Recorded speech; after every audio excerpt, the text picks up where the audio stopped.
Sip. Bagi dua. Halo semua, kami dari mahasiswa-mahasiswi Fakultas Hukum Universitas Pamulang. Pada kesempatan ini, kami akan membahas materi mata kuliah Filsafat Hukum dengan masa hukum alam. Di sini kami kelompok 1 yang beranggotakan 5 orang, dan saya sendiri Afrida Hulu. Saya Marta Ansiburian. Dan saya Angelino Mendoza da Silva. Saya Faris Ahmad. Saya Alfian Bagus. Baik, kami akan lanjut membahas pembahasan kami. Ya, terima kasih. Kami membahas filsafat hukum, aliran atau mazhab hukum alam atau natural law. Jadi filsafat hukum alam atau natural law ini lahir sejak zaman Yunani, berkembang di zaman Romawi sampai ke zaman modern saat ini, gitu kan.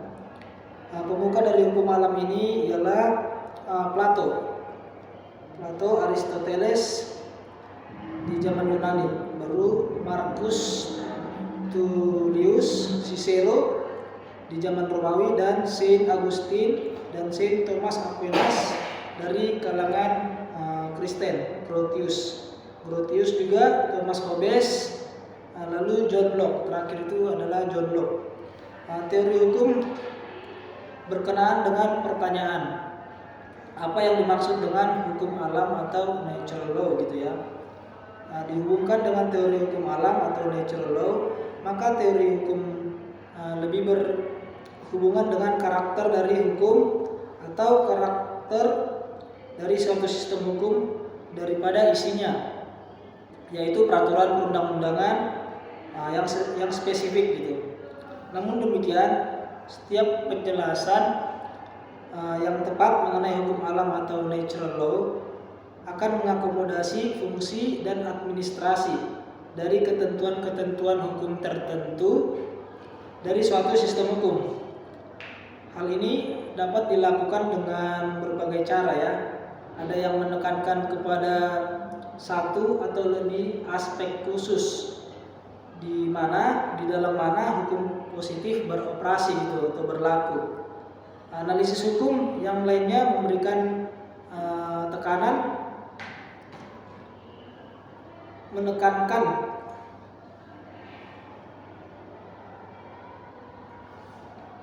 kepada satu atau lebih aspek khusus di dalam mana hukum positif berlaku atau beroperasi. Analisis hukum yang lainnya memberikan tekanan yang khusus kepada kekuasaan dan posisi dari pembuat undang-undang. Kita sebut saja pembuat undang-undang itu DPR, ya. Sementara yang lainnya memberikan penekanan kepada pengadilan. Pengadilan ini kan yudikatif. Yang lainnya melihat sikap dari masyarakat yang menjadi subjek hukum. Dan lainnya lagi menekankan kepada moral dan nilai-nilai sosial di mana hukum itu bertujuan untuk merefleksikannya dan mendorongnya. Analisis dari unsur-unsur hukum seperti tersebut di atas itu metode pendekatannya umumnya dikenal sebagai doktrin hukum alam, positivisme, dan realisme. Kesemuanya menawarkan sesuatu yang sangat berharga untuk diperhatikan dan dengan demikian membuatnya saling bersaing, gitu. Kadang-kadang menimbulkan konflik dalam usaha untuk mendapat pengakuan atau eksistensi, gitu ya. Kontribusi masing-masing seringkali digunakan sebagai alasan kritik terhadap metode yang lain, gitu. Terus sejarah hukum alam atau natural law sama halnya dengan banyak bidang studi lainnya. Sejarah hukum dari hukum alam ini atau the law of nature dimulai pada zaman Yunani. Tadi kan sudah saya singgung, ya. Filsafat Yunani melahirkan standar yang absolut, ya, mengenai hak dan keadilan. Hal ini didasarkan pada kepercayaan pada berlakunya kekuasaan supernatural atas hukum, di mana manusia seharusnya mematuhinya ya. Pertanyaan real pertama dari teori hukum alam atau natural law dari sudut terminologi filsafat berasal dari abad ke-6. Hukum manusia dikatakan mendapat tempatnya dalam tatanan benda-benda berdasarkan atas kekuatan yang mengontrol segala hal. Reaksi dari ajaran ini datang pada abad-abad berikutnya, di mana ada perbedaan dan kemungkinan yang dibuat manusia. Pada zaman Yunani misalnya, Aristoteles dan Plato membangun kembali hukum alam atau natural law. Sampai hari ini hanya Aristoteles yang mempunyai pengaruh besar dalam doktrin hukum alam atau natural law. Aristoteles menganggap bahwa manusia adalah bagian dari alam, bagian dari sesuatu, tetapi juga diikuti dengan akal yang cemerlang yang membuat manusia menjadi sesuatu yang istimewa gitu ya, dan memberikannya kekhususan yang menonjol. Pengakuan terhadap akal manusia membentuk dasar bagi konsepsi Stoik mengenai hukum alam atau natural law. Stoik mengatakan akal berlaku terhadap semua bagian dari alam semesta dan manusia adalah bagian dari alam semesta. Diperintah akal. Manusia hidup pada dasarnya dia, jika ia hidup menurut akalnya. Doktrin hukum alam atau natural law kemudian sampai pada tingkat di mana alam universal memimpin melalui akal dan kritik yang dijalankan oleh manusia, langsung kepada tingkah laku yang seharusnya secara normatif dijalankan. Keharusan yang normatif ini dianggap bagian yang integral dan didukung oleh moral gitu. Stoik menambahkan unsur agama dalam tingkah laku manusia. Era cemerlang dari hukum alam atau natural law lahir dari doktrin hukum agama dari Thomas Aquinas. Jadi pada masa itu Tuhan dari agama Kristen dianggap sebagai sumber gitu ya, sumber kekuatan akal yang berasal dari Tuhan. Misalnya hal ini diketemukan dalam 10 perintah Tuhan. Jadi di Alkitab itu ada 10 perintah Tuhan ya. Misalnya jangan membunuh, jangan mencuri, dan lain sebagainya gitu. Jadi sekuralisasi dari hukum alam atau natural law kemudian datang belakangan pada masa Thomas Hobbes dan Grotius.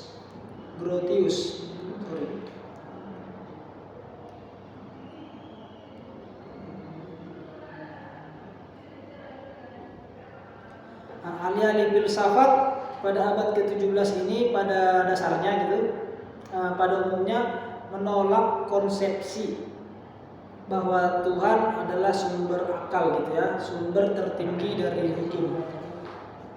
Mereka berpendapat bahwa hukum alam atau natural law ini mengindikasikan bahwa tindakan manusia itu datang dari kesepakatan mereka atau ketidaksepakatan mereka berdasarkan akal atau kebutuhan moral, dan akibatnya perbuatan itu dilarang atau diperintahkan oleh Tuhan.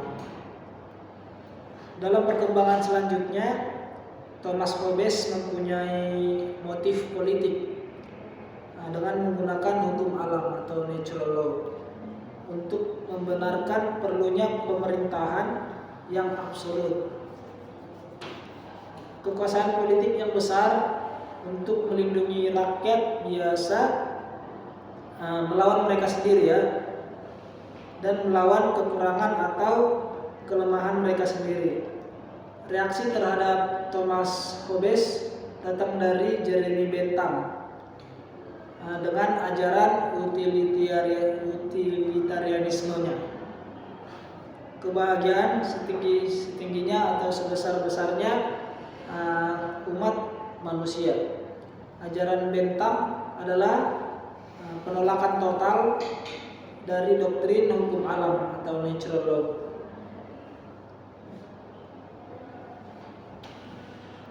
Baik, saya akan lanjutkan dengan pengertian hukum alam.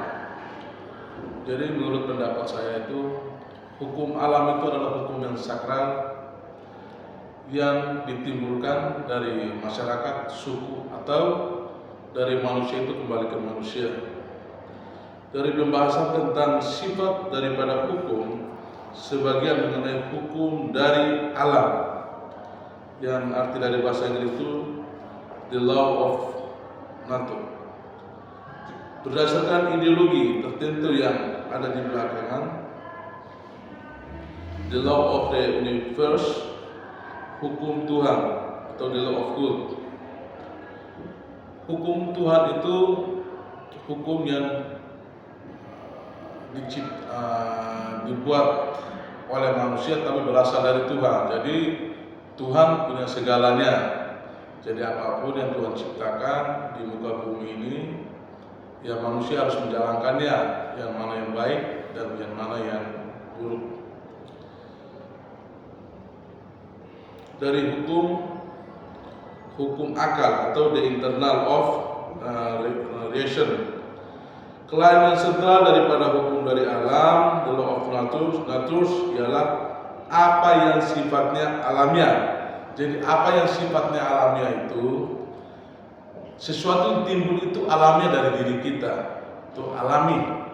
Jadi alam itu contohnya, saya memberikan contoh kecilnya itu seperti sesuatu yang kita menciptakan itu berasal dari Tuhan, kita nggak boleh mengada-adain. Jadi mengubah-ubahin itu adalah hukum yang dilarang oleh Tuhan. Selanjutnya, hukum atau seperangkat hukum menguasai atau mengatur semua hal. Apakah itu gravitasi, gerakan fisik, dan reaksi kimia, instan binatang atau tindakan manusia. Boleh dikatakan tindakan kita yang tertentu yang dan reaksinya ditentukan oleh hukum. Jadi sebagai kita makhluk ciptaan Tuhan, hukum alam itu diciptakan sama-sama oleh hukum alam, yaitu seperti mata pelajaran yang pernah kita pelajari tentang manusia, ya seperti manusia dulu dikatakan manusia purba ya. Manusia purba itu ya mereka hidup ya dari alam. Jadi apapun yang kita sebagai manusia yang sudah mengenal tulisan atau sejarah, kita melakukan yang tidak sesuai dengan kehendak mereka, maka mereka akan melakukan sebuah tindakan itu dari Tuhan.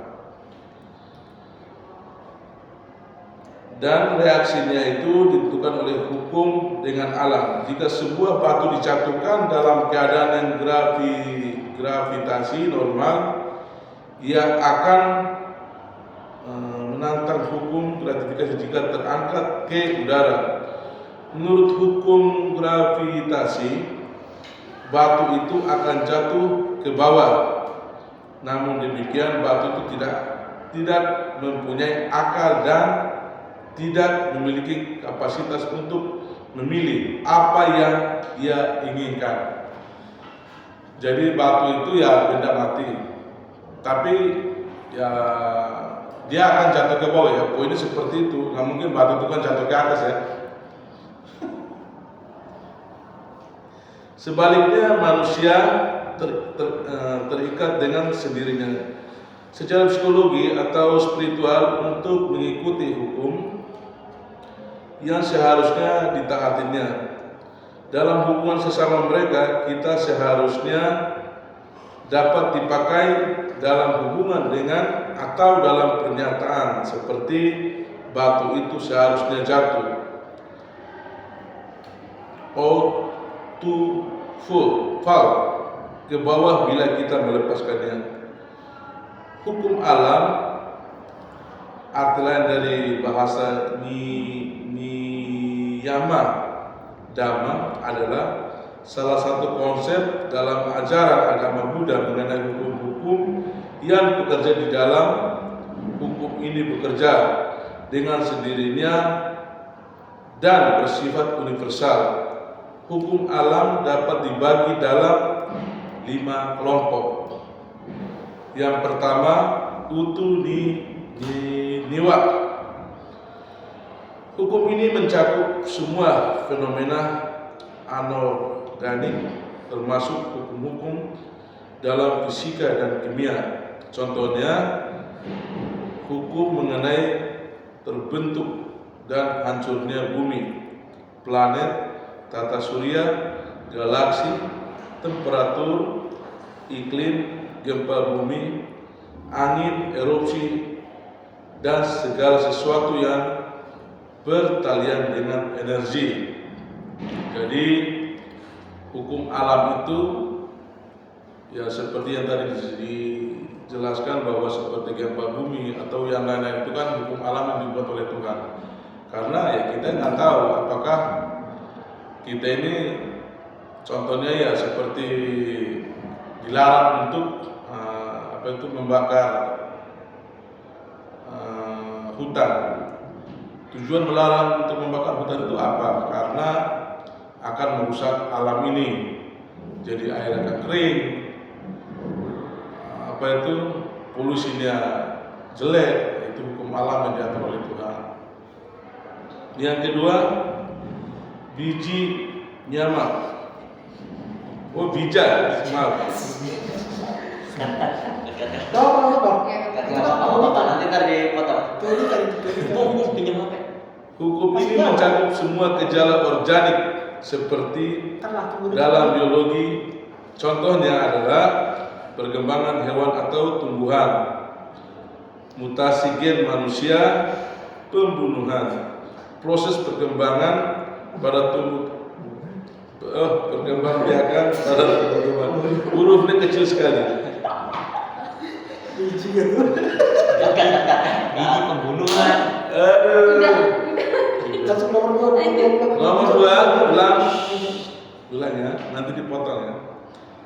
Bija tuh biji. Bija niyama. Diam. 2, bija niyama. Hukum ini mencakup semua gejala organik seperti dalam biologi. Contohnya adalah perkembangan hewan atau tumbuhan, mutasi gen manusia, pembuahan, proses perkembangbiakan pada tumbuh-tumbuhan. Yang ketiga, kama niyama, hukum moralitas. Hukum moralitas yaitu hukum sebab akibat atau hukum karma. Segala tindakan sengaja atau tidak sengaja. Hukum karma ya seperti yang kita ketahui bersama, bahwa apa yang kita tanam kita akan tunaikan. Apa yang kita lakukan pasti ada pembalasan. Yang keempat, cita.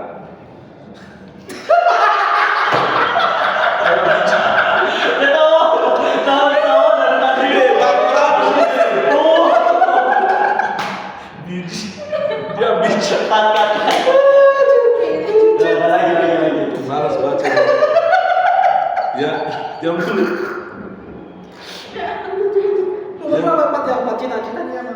Yang keempat, cita-cita. Jadi kamu ketawa makanya saya ingin tujuh lagi tuh. Yang keempat diam. Kamu diam.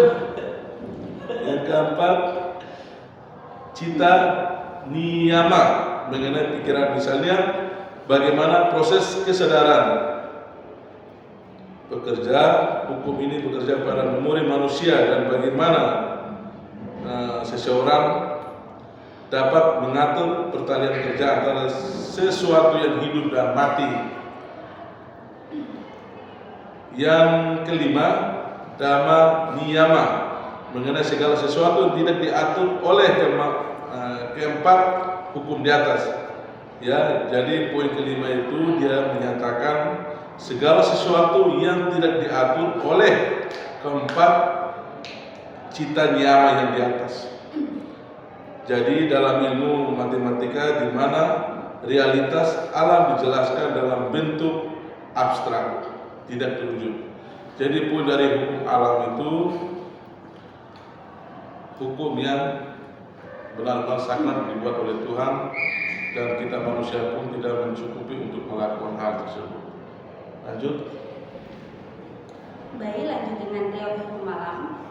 Teori hukum alam menurut tokoh Aristoteles, Thomas Aquinas, dan Hugo de Grotius. Menurut Aristoteles, hukum berlaku karena penetapan negara. Hukum tidak tergantung pada pandangan manusia tentang baik buruknya. Hukum alam sebagai hukum yang asli berlaku di mana saja, tidak tergantung waktu dan tempat. Orang-orang yang berpikiran sehat merasakan hukum alam selaras dengan kodrat manusia. Menurut Thomas Aquinas, segala kejadian dalam ini diperintah dan dikendalikan oleh suatu UU abadi, yaitu lex external, yang menjadi dasar kekuasaan dari semua peraturan lainnya. Lex aeterna, kehendak pikiran Tuhan yang menciptakan dunia ini. Menurut Thomas Aquinas pula, hukum alam memuat dua ajas, yaitu ajas umum, ajas yang dengan sendirinya dimiliki manusia sejak lahir dan mutlak diterima, contohnya berbuat baik. Nah, adapun yang ajas yang diturunkan dari ajas umum, ajas yang merupakan tafsiran dari percipian prima yang dilakukan manusia. Thomas Aquinas membagi 4 macam golongan hukum alam sebagai lex aeternal, yaitu rasio Tuhan sendiri yang mengatur segala hal yang ada sesuai dengan tujuan dan sifatnya, merupakan sumber segala hukum. Dan 2, lex divina, hukum ketuhanaan, sebagian kecil dari rasio Tuhan yang diwahyukan kepada manusia. Dan 3, lex naturalis, hukum alam, bagian dari lex divina yang dapat ditangkap oleh rasio manusia atau merupakan penjelmaan lex aeterna di dalam rasio manusia. Dan 4, hukum positif, hukum yang berlaku nyata di dalam masyarakat. Nah, Hugo de Grotius dalam bukunya De Jure or Pacis bahwa hukum alam adalah akal manusia.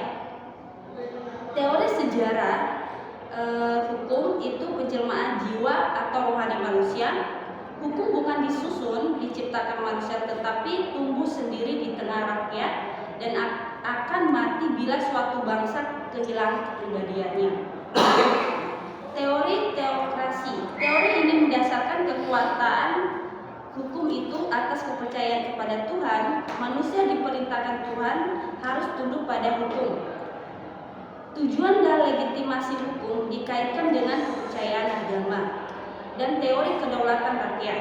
Akal dan rasio manusia sebagaimana aliran rasionalisme.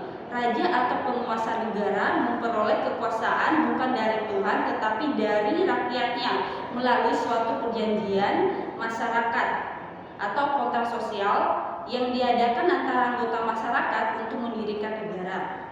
Nah, ada lagi teori kedaulatan negara. Hukum ditaati karena negara mengkehendaki. Hukum alam adalah kehendak negara dan negara punya kekuasaan dan terbatas. Nah, teori kedaulatan hukum menurut Prof. M.R. Schreiber, Hugo de Groot, Immanuel Kant, dan Leo Dubois.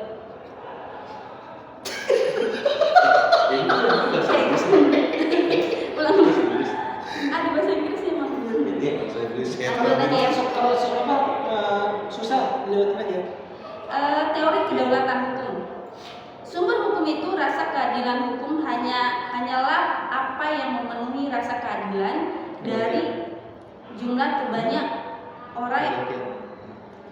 Tidak dapat mengikat peraturan, demikianlah bukanlah hukum, walaupun masih ditaati ataupun dipaksakan. Teori keseimbangan. Kesadaran hukum orang menjadi sumber hukum. Hukum itu berfungsi menurut suatu dalil yang nyata. Hukum alam adalah sistem hukum yang konon ditentukan oleh alam dan oleh karenanya bersifat universal. Nah, di sini pun ada teori-teori hukum alam dapat dibagi atas beberapa macam, yaitu hukum alam yang bersifat otoriter dan bersifat fakultatif, dan hukum alam yang progresif dan yang konservatif, dan 3 hukum alam yang religius agamis yang berprofesinya rasionalis, dan hukum alam yang bersifat mutlak atau absolut yang bersifat relatif. Dan dilanjut dengan pemikiran teori hukum alam. Nah, cukup banyak filsafat yang menjadi pemikir atau penggagas teori hukum alam. Pemikiran masing-masing tokoh hukum alam tersebut antara lain sebagai berikut. Plato tidak memiliki teori secara eksplisit mengenai hukum alam, namun pemikiran tentang alam menurut John Gill mengandung beberapa elemen yang ditemukan dalam teori hukum alam. Menurut Plato, kita semua hidup dalam dunia yang tertata. Inti dari dunia yang tertata ini atau alam adalah bentuk-bentuk yang paling fundamental, adalah bentuk kebaikan yang Plato menguraikannya sebagai wilayah yang paling cemerlang dari suatu makhluk. Bentuk kebaikan adalah asal mula segala hal, dan jika itu terlihat maka akan menuntun seseorang untuk berbuat segala bijak. Dan menurut Aristoteles, hukum alam ialah hukum yang oleh orang-orang berpikir sehat yang dirasakan sebagai selaras dengan kodrat alam. Segala yang diperintahkan oleh hukum dapat berbeda antara tempat yang satu dengan tempat yang lain, tetapi segala yang diperintahkan oleh alam akan selalu sama dimanapun. Oleh karenanya, hukum alam lebih merupakan sebuah paradoks daripada sesuatu yang secara nyata eksis atau ada. Nah, menurut Marcus Tullius Cicero, dengan aliran stoiknya, konsep hukum alam diartikan sebagai prinsip yang meresapi alam semesta, yaitu akal yang menjadi dasar bagi hukum dan keadilan. Tujuan dari hukum positif adalah untuk menciptakan keamanan penduduk, pelestarian negara, dan kedamaian kebahagiaan umat manusia. Menurut pandangan ini, undang-undang yang kejam dan tidak adil adalah bukan hukum, karena di dalam definisi hukum yang sebenarnya terkandung ide dan prinsip untuk memilih yang adil dan benar. Dan menurut Thomas van Aquino, penganut hukum alam dari aliran skolastik, bahwa segala kejadian di alam dunia ini diperintah dan dikemudikan oleh akal ketuhanan. Hukum ketuhanaan adalah yang tertinggi. Hukum dibagi di dalam 4 golongan, yaitu las aeterna, Tuhan sendiri yang mengatur segala sesuatu dan merupakan sumber dari segala hukum. Rason ini tidak dapat ditangkap oleh panca indera manusia, dan adapun les divina, bagian dari rasio Tuhan yang dapat ditangkap, yaitu panca indera manusia yang berdasarkan waktu yang diterimanya. Dan lex naturalis, hukum alam yang penjelamaan dan alterna di dalam rasio manusia. Dan lex positivis, hukum yang berlaku merupakan pelaksanaan dari hukum alam oleh manusia berkaitan dengan syarat khusus yang diperlukan oleh keadaan dunia. Hukum positif dibagi menjadi 2, yaitu hukum positif yang dibuat oleh Tuhan atau kitab-kitab suci, dan hukum positif yang dibuat oleh manusia. Hugo de Groot dalam bukunya De Jure Belle Alpaces tentang hukum perang dan damai mengatakan bahwa sumber hukum alam adalah pikiran atau akal manusia. Hukum alam ialah pertimbangan yang menunjukkan mana yang benar dan mana yang tidak benar. Fungsi hukum alam menurut Sujono Dirjo Swiwoyo, Dirjo Siswowe. Menurut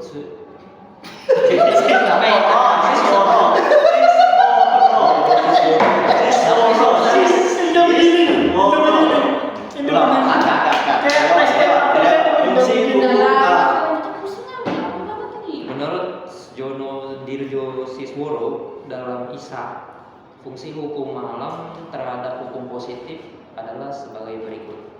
Yang pertama, hukum alam sebagai sarana koreksi bagi hukum positif. Yang kedua, hukum alam menjadi inti hukum positif seperti hukum internasional. Yang ketiga, hukum alam sebagai pembenaran hak asasi manusia. Keempat, menurut Friedman dalam Sancipto Raharjo, fungsi hukum alam adalah sebagai berikut. Yang pertama, instrumen utama pada saat hukum perdata Romawi kuno ditransformasikan menjadi suatu sistem internasional yang luas. Yang kedua, menjadi senjata yang dipakai oleh kedua belah pihak, baik pihak gereja dan pihak kerajaan dalam pergaulan mereka. Yang ketiga, keabsahan hukum internasional ditegakkan atas nama hukum alam. Kelima, menjadi tumpuan pada saat orang melancarkan perjuangan bagi kebebasan individu berhadapan dengan absolutisme. Dijadikan senjata para hakim di Amerika pada saat memberikan tafsiran terhadap konstitusi mereka dengan menurut campur tangan negara melalui perundang-undangan yang ditunjuk untuk melakukan pembatasan ekonomi. Kekuatan dan kelemahan hukum alam. Prinsip utama hukum alam adalah hukum tersebut bersifat universal. Nilai-nilai yang diajarkan dalam hukum alam berlaku bagi setiap pihak, tidak berubah karena berkaitan dengan alam. Universalitas tersebut menjadi kekuatan hukum alam karena ia menjadi ukuran validitas hukum positif. Hukum alam dapat digunakan sebagai landasan dalam melakukan kritik terhadap keputusan-keputusan dan peraturan-peraturan yang bahkan mengkritik hukum.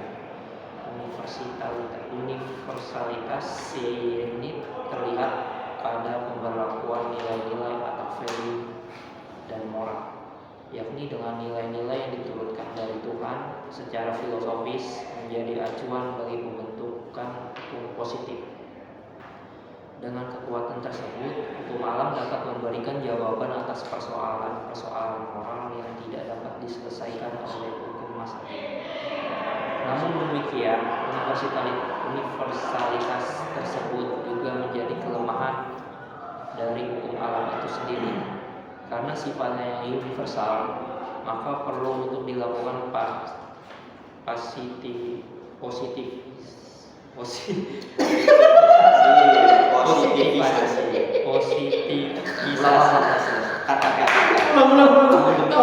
Lu ketawa kenceng banget.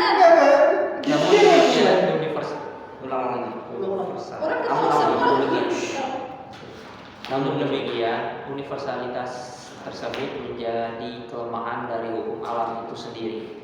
Karena sifatnya yang universal, maka perlu untuk dilakukan positifisasi nilai-nilai dalam hukum alam tersebut agar secara konkret dapat diketahui bentuk hukumnya untuk dapat diterapkan dalam kehidupan sosial. Prinsip dalam hukum alam bersifat abstrak sehingga perlu di-breakdown atau diterjemahkan ke dalam bahasa atau peraturan yang lebih konkret, mengacu pada struktural fungsional menurut Alfred Parson. Secara singkat dapat dikatakan bahwa kekuatan hukum alam adalah pada nilai-nilai the value dan kelemahannya adalah pada kekuatan berlakunya the energy. Baik, selanjutnya saya akan membawakan tentang hukum alam zaman modern. Pada zaman Renesansi di Eropa, perdebatan tentang hukum alam terkait dengan isu hak-hak individu manusia dan batas-batas dari pemerintahan. Hugo Grotius dan Thomas Hobbes dan John Locke banyak menulis tentang hukum internasional adalah pemuka hukum alam zaman modern. Kemudian pemikiran hukum alam zaman modern dimulai oleh John Finnis.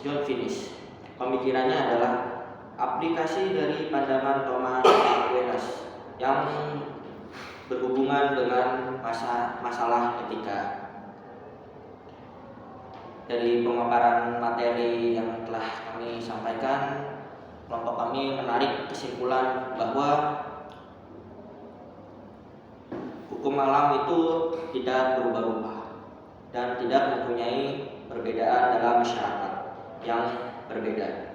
Setiap orang mempunyai hak pada standar dari hukum yang tertinggi ini dengan menggunakan akal. Hukum yang tertinggi itu adalah pencerminan dari divine law atau hukum Tuhan.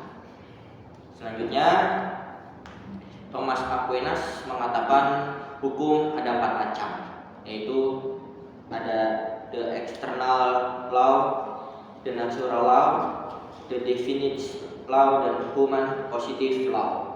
Menurut Aquinas, hukum positif berasal dari hukum alam. Kadang-kadang hukum alam mendiktekan bagaimana seharusnya hukum positif. Misalnya, hukum alam mensyaratkan bahwa pembunuhan itu terlarang. Pada lain waktu, hukum alam memberikan ruang kepada manusia untuk memilih berdasarkan adat, lokasi, atau pilihan kebijakan. Contohnya itu seperti pada kasus pembegalan, di mana korban itu dapat memilih untuk melawan atau menyerahkan diri. Tetapi pada kenyataannya sang korban itu memilih 2 pilihan yang sangat berat, yaitu antara dia membunuh atau melawan akan mendapatkan sanksi pidana, atau dia menyerahkan harta bendanya dan kehilangan harta bendanya. Disitulah hukum alam berlaku. Selanjutnya, reaksi dari ajaran ini datang pada abad-abad berikutnya, di mana ada perbedaan dan kemungkinan timbulnya konflik antara hukum alam atau law dan hukum yang dibuat manusia seperti undang-undang. Pada zaman Yunani, Aristoteles dan Plato membangun kembali hukum alam. Sampai hari ini, hanya Aristoteles yang mempunyai pengaruh terbesar dalam doktrin hukum alam. Aristoteles menganggap manusia adalah bagian dari alam, bagian dari sesuatu, tetapi juga diikuti dengan akal yang cemerlang, yang membuat manusia sesuatu yang istimewa dan memberikan kekhususan yang menonjol. Aristoteles ini dengan demikian berpendapat seperti ajaran Islam, yang dimana manusia diciptakan menggunakan akal dan pikiran, dimana akal pikiran itu dapat membantu manusia untuk mewujudkan dan mengembangkan hukum-hukum yang hukum-hukum berasal dari Tuhan, dan menegakkan keadilan sebenar-benarnya seperti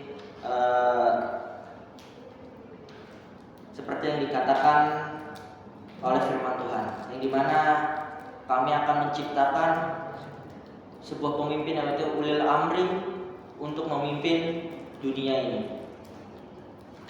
Selanjutnya, dalam perkembangan selanjutnya, Thomas Hobbes mempunyai motif politik dengan menggunakan hukum alam untuk membenarkan perlunya pemerintahan yang absolut, kekuasaan politik yang besar untuk melindungi rakyat biasa melawan mereka sendiri dan melawan kekurangan atau kelemahan mereka sendiri. Demikian materi yang kami sampaikan. Kurang lebihnya kami mohon maaf. Jika ada kebenaran itu datangnya dari Tuhan, jika ada kekurangan itu datangnya dari kami. Kemudian akan saya kembalikan kepada saudari Afri dahulu untuk menutup pembahasan kita pada Terima kasih. Oke, terima kasih. Assalamualaikum. Shalom. Tuhan memberkati. Bisa kan? Bisa. penutupnya. Sekian dari ini kami. Nah, sudah. sekian dari kami. Demikianlah Presentasi dari kami. Nanti Bahasan kami. apa namanya? Lu yang salon, Mas Angel pakai selamat apa? Selamat apa? Salam saudara. Salam sejahtera. Kita berdua, assalamualaikum. Oke. Nama apa nih? Nama budaya. Terima kasih ini, terima kasih. Ya. Dia nggak suka dia nggak suka dia. Tadi kalau yang tadi kan Dia nggak suka sama agama Kristen. terlalu singkat sekali. Nggak suka dia. Ayo. Dimulai. Ayo. Baik, demikianlah pembahasan kami tentang masa hukum alam. Terima kasih. Shalom. Sampai kembali di lain waktu. Lu baru Jelas. Ulang. Ganti terus. Bang Injan udah ditungguin ini. Ayo. Oke, demikianlah pembahasan kami tentang masa hukum alam. Terima kasih dan sampai jumpa lain waktu. Ciao. Dan Ayo.